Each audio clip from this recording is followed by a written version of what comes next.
Mga taong isinilang sa mundong ito ay mga Muslim.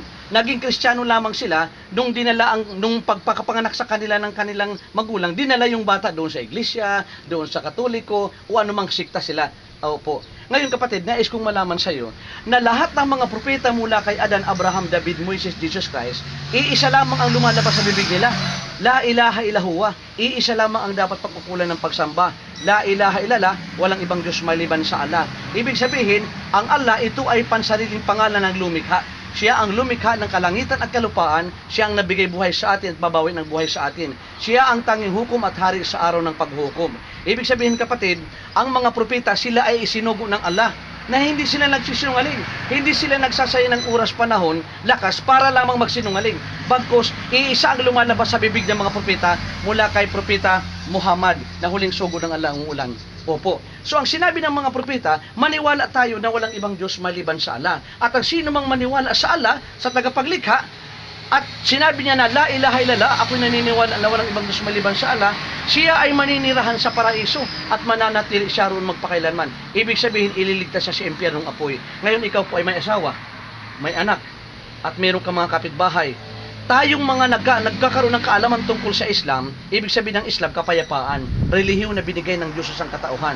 Ang sino mang magnais ng ibang relihiyon maliban sa Islam ay hindi tatanggapin. Sapagkat tunay nga na ang Islam lamang ang pinaprubahan ng Diyos na relihiyon. Ay sinabi ng Allah subhanahu wa ta'ala na al-yawma akmaltu lakum dinakum wa atmamtu alaykum ni'mati wa raditu lakumul Islam madina. Sa ating wika, ililubos ng Diyos ng Allah ang kanyang paglingap, ibinigay niya ang Islam sa atin na relihiyon para sa atin. Ibig sabihin, ang sino mang magnais ng ibang relihiyon ay hindi tatanggapin ng Allah, pagkat iisa lamang ang binigay ng Diyos ng relihiyon. Ang Islam, ng ibig sabihin, ay kapayapaan. Sinabi ni Propeta Muhammad sallallahu alaihi wasallam, ang sino man sa inyo nagbigkasin ang ako'y sumasaksi na niniwala na walang ibang Diyos maliban sa Allah at binawian ng buhay, makakaasa ka sa awat habag ng Allah, tayo ay maninirahan sa paraiso at mananatili tayo roon magpakailanman. Ibig sabihin, ililigtas tayo sa impyernong apoy. Yun lang naman ang sinabi ng mga propeta. Tunay nga naman na hindi pwedeng sambahin ang mga kahoy, ribulto, larawan, bagkat wala itong buhay.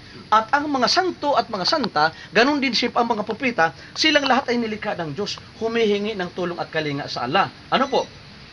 Ngayon, ang dapat natin bigyan ng papuri, pagpapasalamat, ang siyang lumikha ng kalangitan at kalupaan ng Allah. Kaya simple lamang kapatid, saan ka man naroroon, maghiwalay man tayo, simple lang ang pagpabalik loob sa Allah, na kung saan para ikaw ay magkaroon ng kasigurudan ng kaligtasan ng iyong kaluluwa, tunay na kapanatagan at kapayapaan, na kung saan kahit ikaw ay nagtatrabaho, ikaw ay nasumakay ng barko, sumakay ng eroplano, bawian tayo ng buhay, panatag ka. Pagkat sabi ng Allah, pag siya ay sumaksi, naniniwala na walang ibang Diyos maliban sa Allah, iwinaksi niya ang pagsamba sa mga kahoy rimulto, pagtawag sa mga santo-santa, at pagpupuri sa mga propeta, iwinaksi niya, tanging ang Diyos lamang ang kanyang pinaniniwalaan.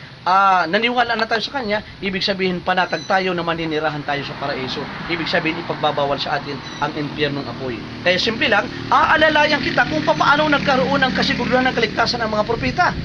Ang kanilang sinabi, gawin natin. Ang kanilang ginawa, gawin natin. Sinabi nila, Ashhadu an la ilaha illallah wa ashhadu anna Muhammadan abduhu wa rasuluh. Sa ating wika, pag sinabi natin, ako'y sumasaksi at naniniwala na walang ibang Diyos maliban sa Allah at si Propeta Muhammad ang huling sugo ng Allah, magiging pagkapanalig natin ang mga propeta at makakamtan natin ang kasiguruduhan ng kaligtasan ng ating kaluluwa. Kaya bago tayo maghiwalay kapatid, kahapon ay lumipas na, mamaya bukas hindi natin alam ang mangyayari, tunay nga na ang mga tao ay makakaranas, makakatikim ng kamatayan. Ang susunod, yung mga nabubuhay pa. Subalit ito ay inilihim kung sino sa atin ang mauna. Ang mahalaga, tayo ay naniwala na walang ibang Diyos maliban sa Allah.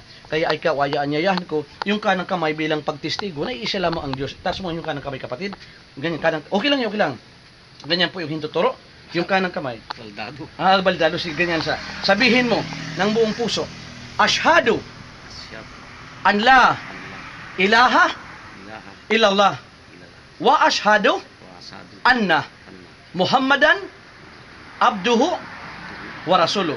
Sa ating wika, ako'y sumasaksi at naniniwala na walang ibang Diyos na dapat pag-ukulan ng pagsamba maliban sa Allah.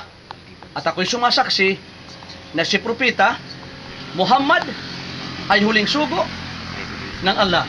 Ngayon, kapanaligtan tayo ng mga propeta. Binabati kita bilang isang kapanalig sa pananampalataya Tunay nga na ang mga propeta ay hindi sumaba ng mga kahoy rebulto, bagkus ipinagbawal ng mga propeta ang pagsamba sa mga nilikha ng Diyos. Ang dapat sambahin yung lumikha sa atin, nagbigay buhay sa atin, ang babawi ng buhay, ang tanging hukom ang Allah. Assalamualaikum.